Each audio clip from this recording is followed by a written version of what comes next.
Pacers lose in historically bad fashion to the Memphis Grizzlies by 33 points. How bad was it and when all went wrong for the Pacers? And how bad, really, has the Pacers defense been of late? Lots to talk about on today's Locked On Pacers podcast. You are Locked On Pacers, your daily Indiana Pacers podcast.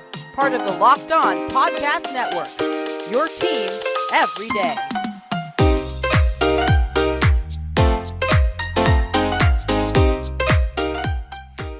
Welcome in to another edition of the Locked On Pacers podcast, where we, of course, talk about the Indiana Pacers, as always. My name's Tony East. I cover the team for Forbes and the West Side Community News, and today we are talking about a real stinker from the Pacers. They get smoked by the Grizzlies, absolutely decimated. And not just the Grizzlies, not just the Memphis Grizzlies, the Ja Morant-less Memphis Grizzlies come to Indy and annihilate the Pacers 135-102. Worst loss of the season for the Pacers, and it sounds bad, and it's actually worse than it is. Historically bad, one of their worst losses on my time covering this team. What went wrong for them? How bad was it actually? How can they fix it? And how bad has this team's defense been since the trade deadline? I'm talking about all that today. It's a very negative show, but the Pacers deserve it after what is considerably one of their worst performances I've seen in a very long time. Completely lethargic. They got destroyed by the Grizzlies. So before we get into the nitty-gritty of the game, I want to talk about how historically bad this is, because I think this sometimes gets glossed over when these bad losses happen. I've been on the beat for the Pacers since the 2016-17 season, Paul George's last season with the franchise, including this game that just happened. The Pacers have now lost by 30 or more points in that span 8 times. This was the 8th time that's happened. Ignore people on YouTube who just saw me put up 9 figures. 8 times that's happened. And all of them before this, or most of them before this, were like monumental games or like a big deal, right? Here are the times the Pacers lost by 30 or more before tonight when I've been covering this team. Earlier this season, when the Hornets set the record for points scored against the Pacers in a single game, they only lost by 32. They lost by more points tonight than they did when the Hornets set the record for most points scored against the Pacers.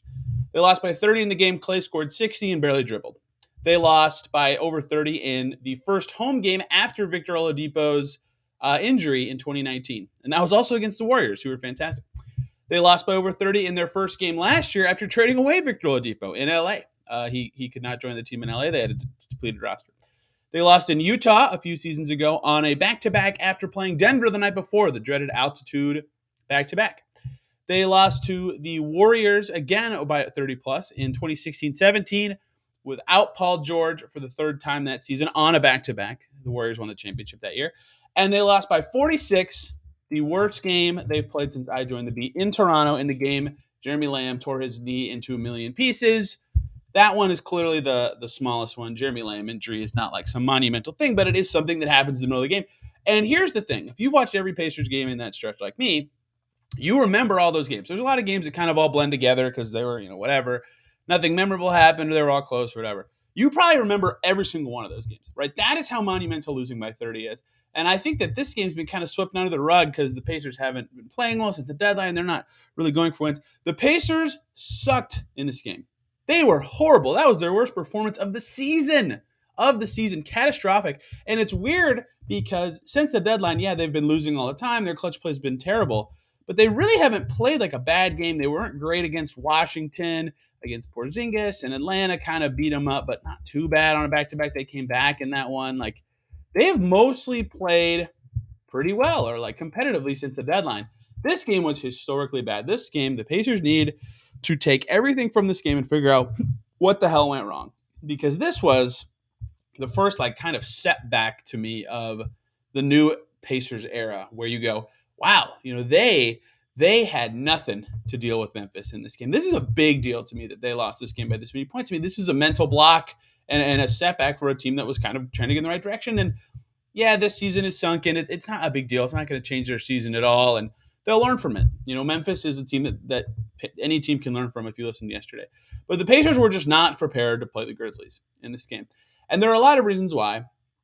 It was the third game in 4 nights with travel in between all of them and a time change in between all of them with multiple time zones. That's really hard. Even if you're at home, traveling from another city to home still makes it a travel game. Really tough, right? Okay, I'm receptive to that. Also, they got a bunch of guys back from injuries tonight, which can be good. They got Brogdon back. He played for the first time after his concussion. They got Lance Stevenson back. He hasn't played as much recently. They got Chris Duarte back. He's been missing games with his toe injury, right? A lot happened. Isaiah Jackson fouls out, so the rotation changes, right? There was just O'Shea Brissett had foul trouble. A lot of mix and match lineups, a lot of travel, tough opponents. Like, okay, I think they should have lost big. I actually said that to someone in the media room before the game. I think they're going to get killed tonight. I did not expect them to lose historically bad to the Memphis Grizzlies without John Morant.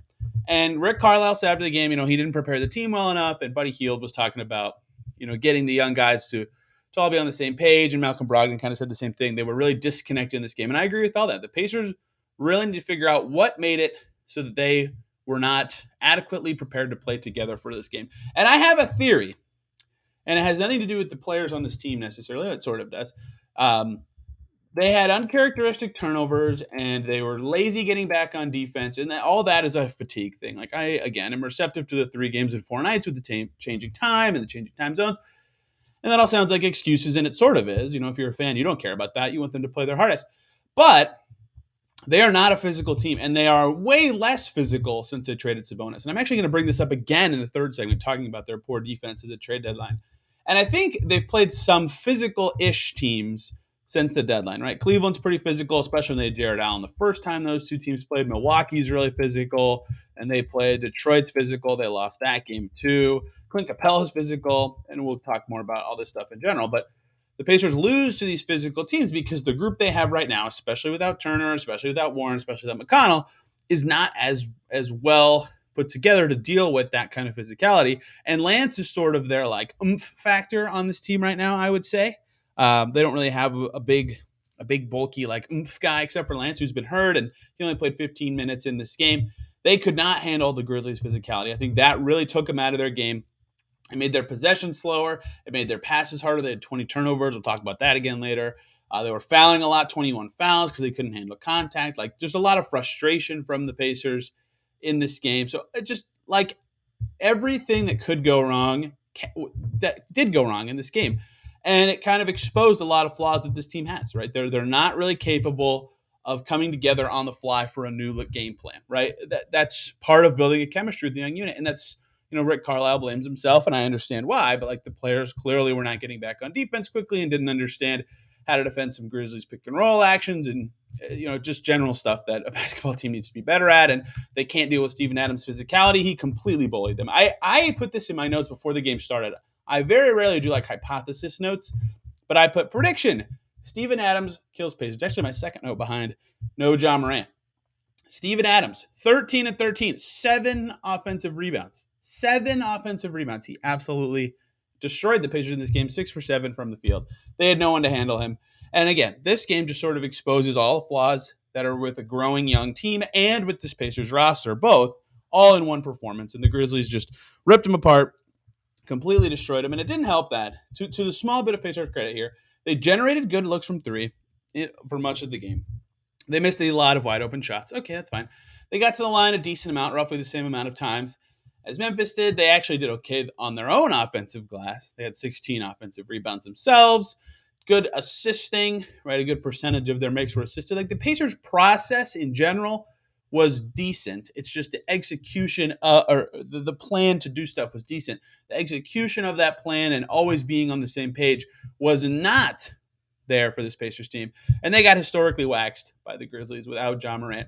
Really embarrassing loss for the Pacers. Worst of the season. Worse than giving up 158 to Charlotte. Says everything you need to know about this game. And I thought it was fascinating when I was searching through all of their 30-point losses since I joined the beat, since Paul George was on the team, to go, I remember every single one of these games for some reason. And this Grizzlies game has the potential to be just like a game. There's not like anything about this game that I'll remember. When I looked through the list of the 7 games before tonight, there was that Jazz game I mentioned where it was a back-to-back with Denver. I didn't really remember that game.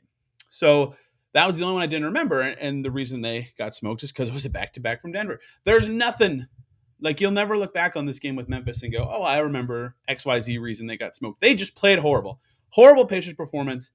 And some players use these games and forget about them and look forward and move on. And some players cannot forget about them. Buddy Hield was talking on the podium after the game about how He hates losing. He hates games like this.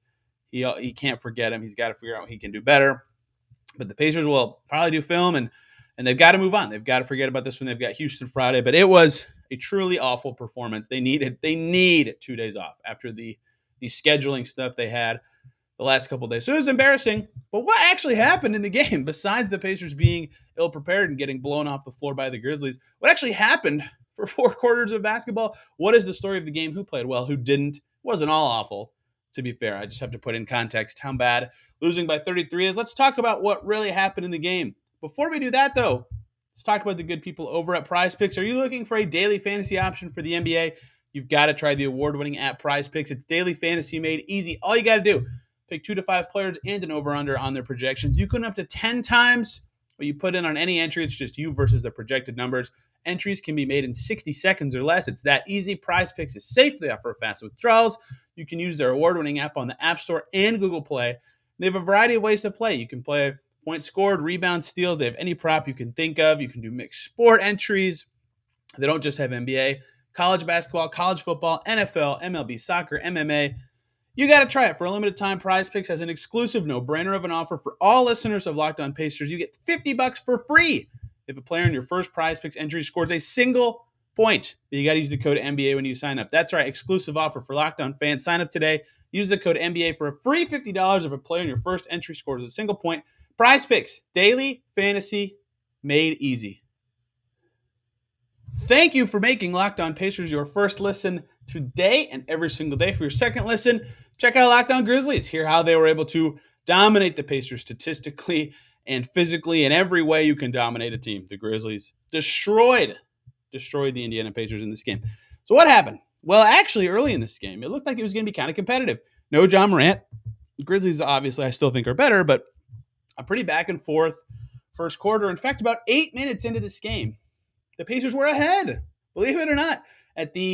Let's see, I got to find the exact last moment the Pacers were winning. At the 3:43 mark in the first quarter, Buddy Hield finds Jalen Smith for a layup, 22-21 Pacers, right? So over 8 minutes in the game, Pacers are ahead. They're fighting back and forth. It looks like a game you'd expect from the Pacers against the John Morantless Grizzlies. And then it was all Grizzlies for the rest of the way. They got their lead up to 43, which was close to what would have been if it held on. The worst Pacers loss since I joined the beat. Again, that was 46 against Toronto. But it was a decent back and forth first quarter. Haliburton had 6 assists in that first quarter. He was slinging the ball to everybody. Shots were falling. Cuts were happening. The chemistry looked good. And then, like Brogdon said on the podium after the game, the chemistry was gone. Completely fell apart. The wagon wheels fell off. Starting 5 for the Pacers in this game was completely out of sorts for some reason. Tyrese Haliburton himself, the leader, the guy who needs the ball the most, the guy who should be creating 8 assists, 6 in the first quarter. Also 2 for 9 shooting and 4 turnovers for 4 points and 8 assists. Not his best game. Buddy Hield had a late surge and was scoring pretty well in the fourth quarter. To his credit, salvaged a bad night. 14.7 rebounds, 2 assists for him. He was still, though, basically 14 points on 13 shots. Isaiah Jackson, normally efficient, 9 points on 9 shots. He was 3 for 9 from the field. Minus 32 for Isaiah Jackson. O'Shea Brissett, 7 points on 12 shots. He continues to slump a little bit, 1 for 6 from deep. And Malcolm Brogdon, his first game back from the concussion, 12 points on 13 shots, 4 turnovers. Minus 34. Minus 34. The starting 5, again, started very well. The Pacers were ahead in 8 minutes into this game. And the starters played for a good chunk of that time. That should tell you how bad the rest of this game went. The starters were just completely out of whack for the Pacers in this game. It was so weird to see. It's never really that weird, but for when you lose by 30, nothing is weird. But for a group that typically plays well together, they were minus 19 in 12 minutes and 44 seconds in this game. They scored just 22 points in 12 minutes and 44 seconds. That's awful. So that unit had nothing going, and that is despite Haliburton making everybody's life easier and diming guys up in the first quarter with 6 assists. So no one in the starting 5 played well. Buddy Hield actually ended up with a good game, or a good statistical game, thanks to a strong fourth quarter. But if you watch the whole game, his impact was not felt. His defense was weak. Like everybody, he wasn't getting back very well.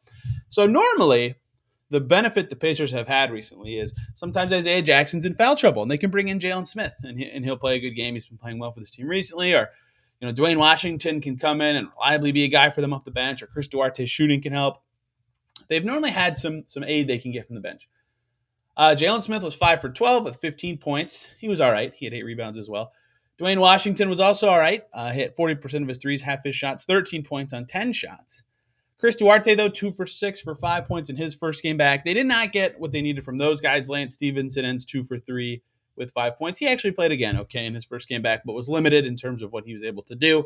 They didn't get enough from their bench either. The thing that they could have turned this game around against, again, the depleted Grizzlies, was just not there for them. Grizzlies bench shot lights out. Basically, everybody shot 50% or better. Brendan Clark was 6 for 6, couldn't miss. My former draft crush. So it's hard to pick a Pacer who played well, except for one guy. One guy who played in the rotation played decently. Terry Taylor. O'Shea Brissett has foul trouble. 2 fouls in the first couple seconds or first couple minutes, and then a third one in the second quarter. He only ends up playing 21 minutes.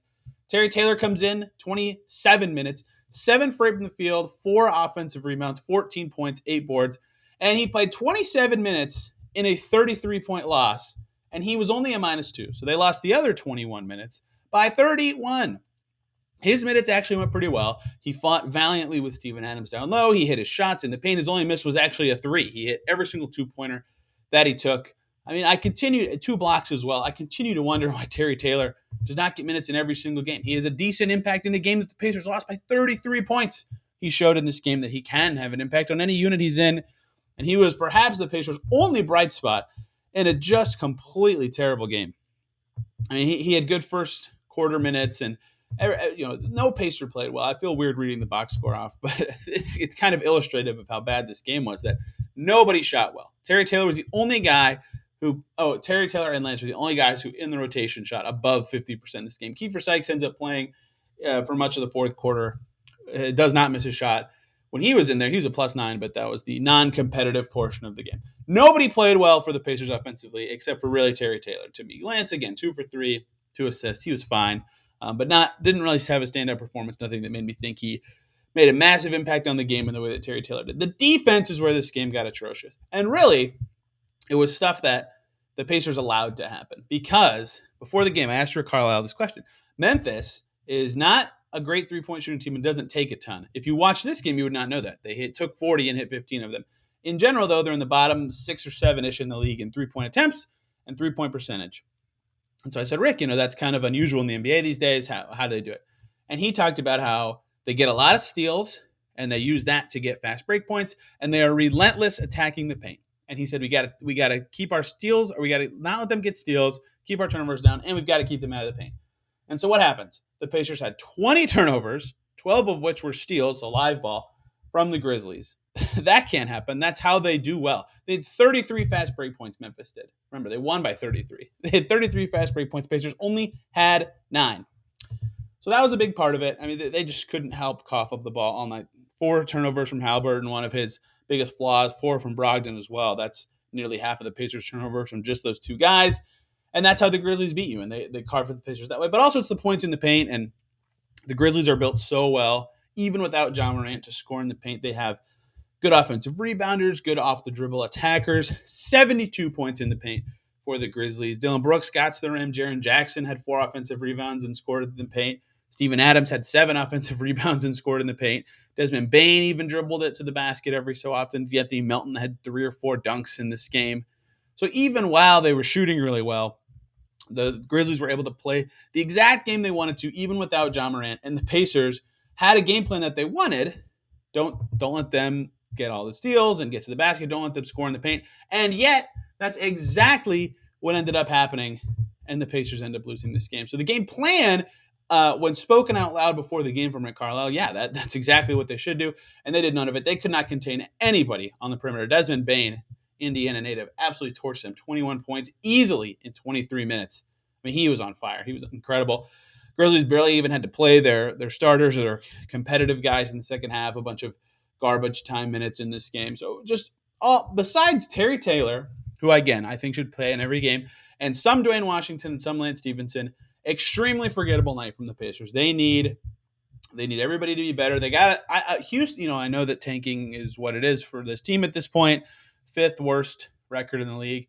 They need to play decently. Perhaps they need to win against Houston. They need to show that they can bounce back from games like this because, I talked about this with Sean Coleman on yesterday's podcast, but the Grizzlies are a blueprint to copy for small market teams. And that was in the building. That was spoken by members of the Pacers. Rick Carlisle said, that we're on their path. They're just ahead of us on the path. We want to be what the Grizzlies are. Well, if you want to be what the Grizzlies are, you got to have winning habits at some point. And beating the Rockets is part of that, because if they can't recover from losses like that, the Pacers are way farther away from being the Grizzlies than they want to admit, even if they are only 13 games into this rebuild. Pacers just gave up 135 to a team that didn't have their all-star. What is going on with their defense? Why is it so bad? How can they correct it? I have some thoughts and ideas. Before we talk about that, though, let's talk about the good folks over at Built Bar, who are making the best tasting protein bars ever. They basically are candy bars, but they're healthy and good for you, right? 100% covered in chocolate protein bars that, unlike those ones you buy in the store that are either like really extra chewy or chalky or don't actually taste like the flavor on the box, they're delicious. They come in a ton of delicious flavors that all actually taste like what they are. They even have texture differences that match what their flavor is supposed to be. And they've got something for everybody because they're really healthy too, right? Most of them have 130 calories, 4 grams of sugar, 4 net carbs, and 17 grams of protein. Way healthier than a candy bar, but tastes just as good. And again, a ton of awesome flavors. A Puffs variety that have like a marshmallow blend in them. They have peanut butter brownies. My favorite, mint brownie, is really popular. Coconut almond is really good. White chocolate cookies and cream is new this month. They're all delicious. Flavors coming out all the time. You've got to try them. Go to built.com. Use the promo code LOCKED15 to get 15% off your order. That promo code again is LOCKED15 for 15% off at built.com.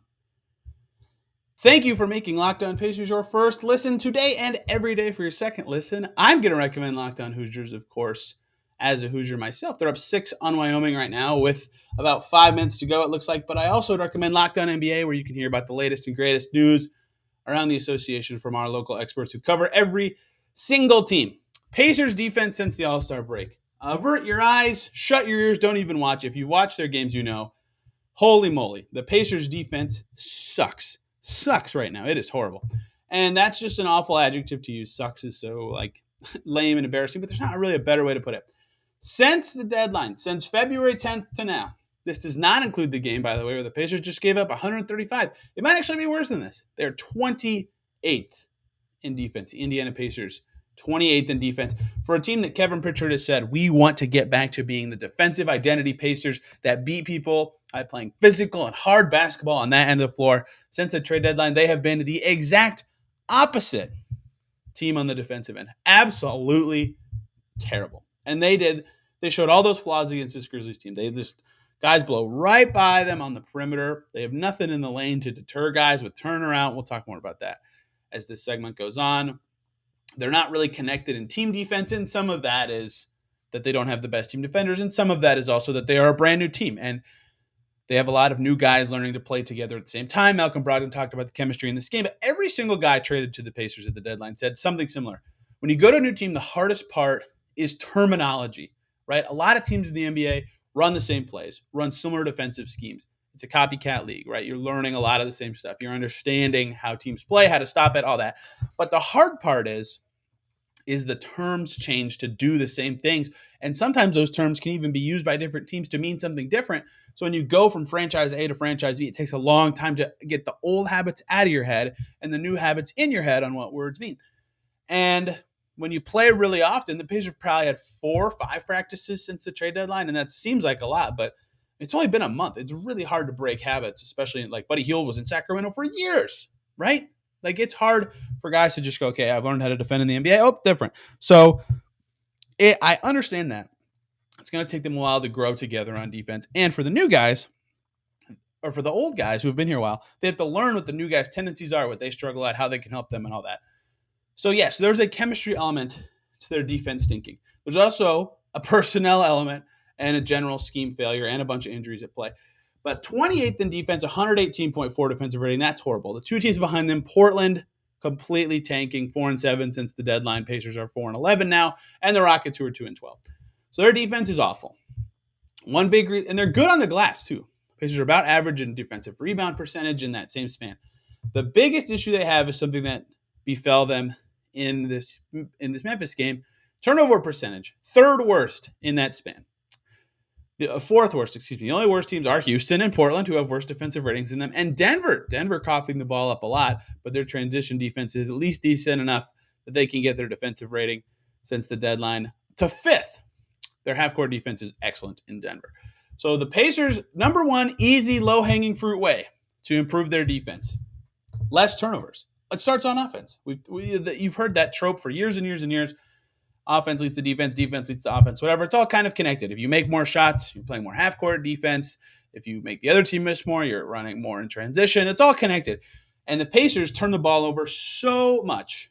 And that is where they really stink right now defensively, because their transition defense has not been good all season, and it's been especially bad with new guys learning tendencies. So that is what I think, if the Pacers want to improve their defense, number one thing is the fast break stuff. Like 33 points for Memphis on fast breaks tonight is unbelievably bad. Point number two, they have missed Miles Turner a ton. And this is so obvious. Like, Miles Turner's an all defense candidate every year. He's one of the best rim protectors ever. Like, one of the best 5 to 10 rim protectors of the last 2 decades.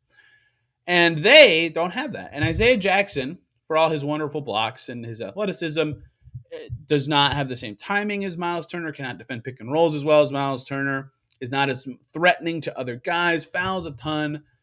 He's a decent shot blocker, but I would not call him a rim protector at this stage. No one's afraid of him. And the Pacers are giving up a ton of points in the paint as a result. Just gave up 70-something, 72 to Memphis, right? They gave up an absolute ton to Trae Young and the Hawks over the weekend as well. Even the Spurs, in a game the Pacers win, did decently, getting points in the paint. 50 for the Hawks, despite Trae Young having 47 and hitting threes everywhere for the Pacers this weekend. They can't defend the paint at all, and Turner is part of that. But the thing about Turner is he covered up for a lot of mistakes from other guys all season long, and their point of attack defense has always just kind of been bad, and that's why I think one of their biggest deterrents of points in the paint has been a problem. But opponent points in the paint this season, since the trade deadline, Pacers third to last. 54.7 points per game allowed in the paint. The only two teams worse, one is Houston Rockets, who have, again, one of the worst defenses ever. The other is the Lakers, who have been laughably bad, 3-9 since the trade deadline. So Pacers have got to get better there. We talked about the turnovers and the transition. Fast break points, they're fifth to last, 15.4 allowed per game. Worse than them, Houston and Portland again, as well as the Lakers and the 76ers. So they've got to get better in that way. They do a pretty good job on the glass. Again, they're not giving up that many second chance points, about average. The other stat, the last one the league tracks, opponent points off turnovers, fourth to last since the trade deadline, only ahead of Houston and Denver, two teams we talked about, and the Cleveland Cavaliers. So what do all these numbers say? The Pacers stink at, ironically, some of the low-hanging fruit defense stuff. Get your rebounds and stop turning the ball over. They're okay at the rebound part. They've got to be better about turning the ball over. The other part is keeping teams out of the paint. And Turner's a big part of that, but they have to contain the ball better. And they traded away Justin Holiday, and they traded away Torrey Craig, who are two of their best ball containers on this team. And they lost Victor Oladipo last season, right? Brogdon has not been the same defender this year, being in and out so often. They do not have good point of attack defenders this year. Chris Duarte is probably their best point of attack defender healthy right now, I would say, given who's in and out of their lineup over and over again. Maybe Lance. They do not have good point of attack defenders. They let guys in the paint all the time. So that, I think, is the biggest stretch the Pacers need to have the rest of this season and this offseason. Point of attack defense. Keep guys in front of you. Stop jumping. Close out better footwork on those closeouts and shot fakes to keep guys in front of them, because they get blown by so much, more than most teams in the league to me. That's just my eyes. I don't have a stat for that.